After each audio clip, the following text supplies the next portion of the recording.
Hi, my name is Anya and I'm so excited today because we are going to be talking about something that has been buzzing in my inbox, and that is relationships. You know, relationships are two-dimensional. When you think of a relationship, we are talking about the aspects of a relationship and the qualities of a relationship. We have to differentiate these two so that we actually understand what we are doing and what we are supposed to be doing in a relationship. One of the people in my inbox has been asking me over and over and over again that she is in a young relationship and what can she do to nurture the relationship. What are the qualities of a relationship? So I'm going to dive straight into that. Number one, you need to be mature in a relationship. When you're in love or you're moving towards being in love with somebody, or you want to be with this person for a long time, there has to be mature respect. What we're talking about when we talk about mature respect is respect for yourself and respect for your partner. Respect for yourself is just knowing the boundaries of things that you would and you wouldn't do, either for yourself or for the other person. You have to think about the other person's emotional space, and we have just dived into respect for the other person.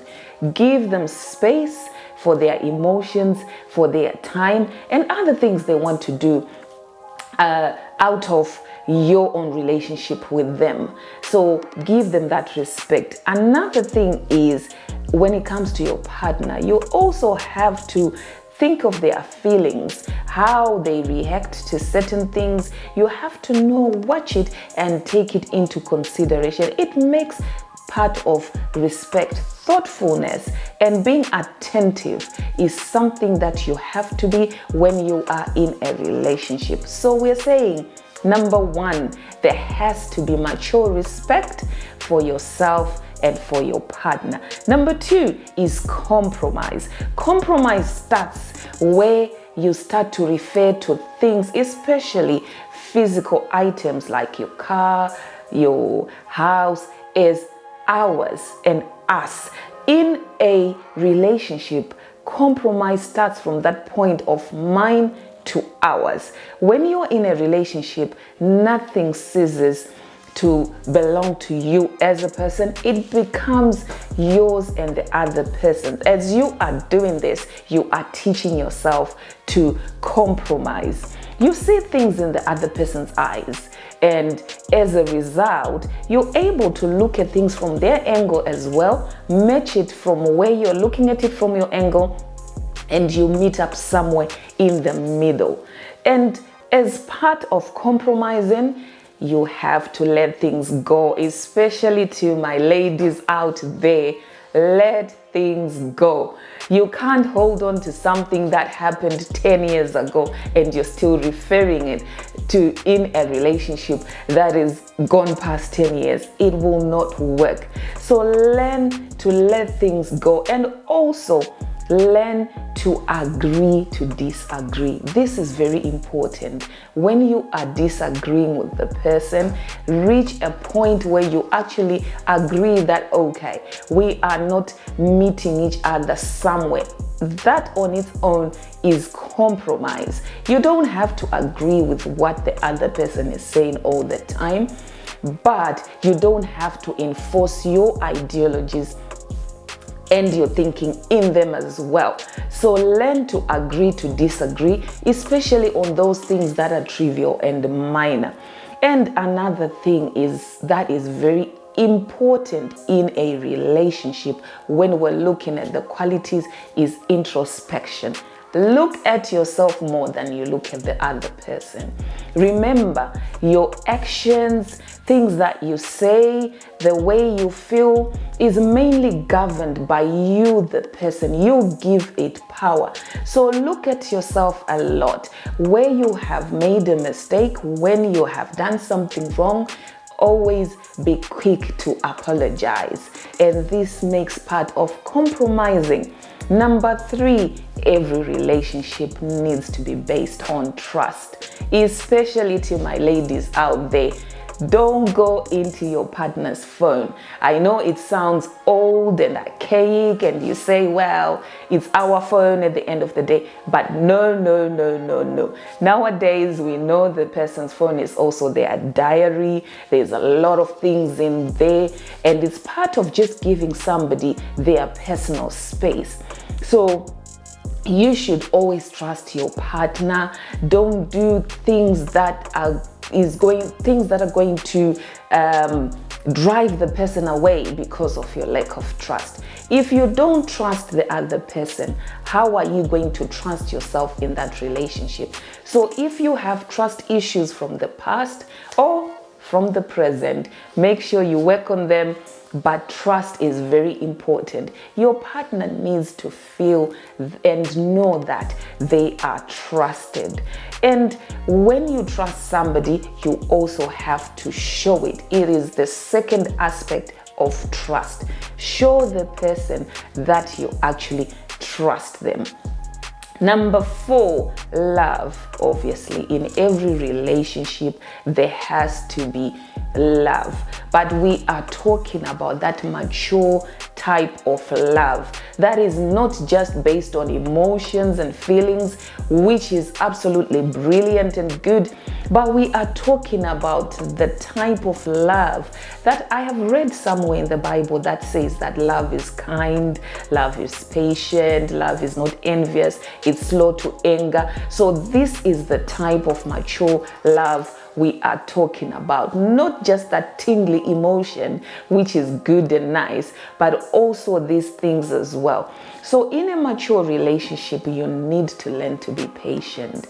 You need to exercise your kindness side. Support your partner and don't be envious. And most importantly, you need to be slow to anger. Anger breaks a lot of relationships. So make sure you don't fall victim to that.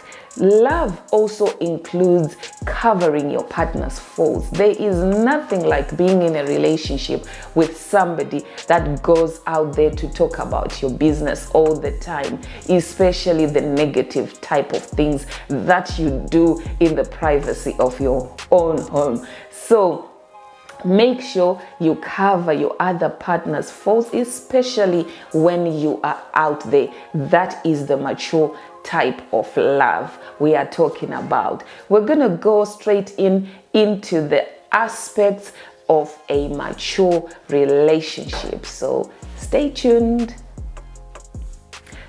Okay then guys, we're going to go straight into the aspects of a mature relationship with yours truly, Ania. A mature relationship, like we said, is different from all these other young relationships. This is a long-standing relationship with somebody that you want to be with for a long time.